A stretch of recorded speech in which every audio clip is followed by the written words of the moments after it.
ለሰው ግባችሁን መናገር እንዴት እንደሚጥላችሁ አዙሮ እኔ ልነግራችሁ እችላለሁ። ስለ ኢቪል አይ ኮንሰፕት ልንገራችሁ። we are all energy። አሁን ባይናችሁ የምታዩት የምታሸቱት የምትሰሙት ምናምን ኤቭሪቲንግ 5% ብቻ ነው። 95% የሚሆነው አታዩትም። በዚህ አይናችሁ አታዩትም፣ በዚህ ጆሮአችሁ አሰሙትም። ኤቭሪቲንግ ላይፍ ኢዝ ኦል አባውት ኢነርጂ ይባላል ብዙ ጊዜ። ያ ማለት ሀሳቦቻችሁ፣ ስሜቶቻችሁ በሙሉ ኢነርጂ ናቸው። ስለ ሰብኮንሽየስ ማይንድ አውርቻችኋለሁ።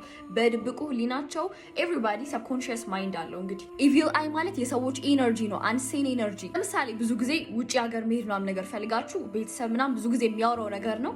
አትናገር እስከምትሄድ ድረስ ዝም ነው የሚባለው። ቀስ ተብሎ ነው ነገሮች አይወሩ ምናምን ነገር ይባላል። ለምን ይመስላችኋል? ለምሳሌ አንቺ ውጭ መሄድ ፈልገሻል ምናምን ነገር እና ፕሮሰስ ላይ ነኝ ያሉት ምናምን ብለሽ ለሰዎች ሁሉ እያወራሽ ነው ምናምን ነገር።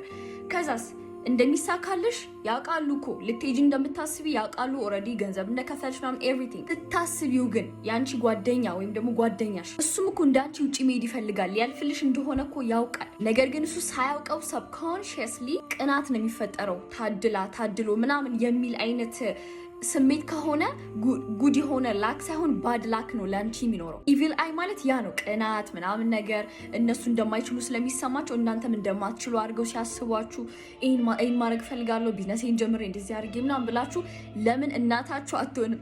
ለምን አባትሽ አይሆንም? ለምን የቤተሰብ አካል አይሆንም? እነሱ በዚህ ኑሮ ምናምን ብለው በራሳቸው ጥርጣሬ ምክንያት ያ አንሲን ኢነርጂ አለ በአፋቸው አውጥተው ሊነግሯችሁ አይችሉም ያንን ነገር። ግን እነሱም ሰብኮንሽየስሊ ኢነርጂ አላቸው፣ ለእናንተ ስሜት አላቸው፣ ሀሳብ አላቸው፣ ይጋባሉ።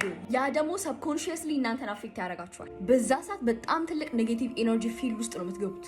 ለዚህ ነው ብዙ ጊዜ አርቲስቶች ታመው ምናምን ብር አዋጡ ምናምን ነገር ይባልና ከዛ የኢትዮጵያ ሕዝብ ወይም ሲያሳዝን ምናምን አይነት ነገር ሲባል ሲያሳዝን የሚል ሁሉ የኢትዮጵያ ሕዝብ ሁሉ ኢነርጂ ለዛ ሰውዬ የሚያዋጣው እንዲሞት ነው። ሁሉ ሶሻል ሚዲያ ላይ እያለ ኔጌቲቭ ኢነርጂውን እየተፋበት ይሄዳል። ሰብኮንሽየስሊ ያ ሁሉ ኢነርጂ ሰውየው ጋር ይሄድና ብዙ ነገር ተደርጎለት ታክሞ ኤቭሪቲንግ ሰውየው ግን ፋይናሊ ይሞታል። ዳትስ ዋይ ቢኮዝ ኦፍ ኢነርጂ። ስለ ኢቪል አይ ኮንሰፕት እናንተስ ምን ታውቃላችሁ? ኮሜንት ሴክሽን ላይ አስቀምጡ።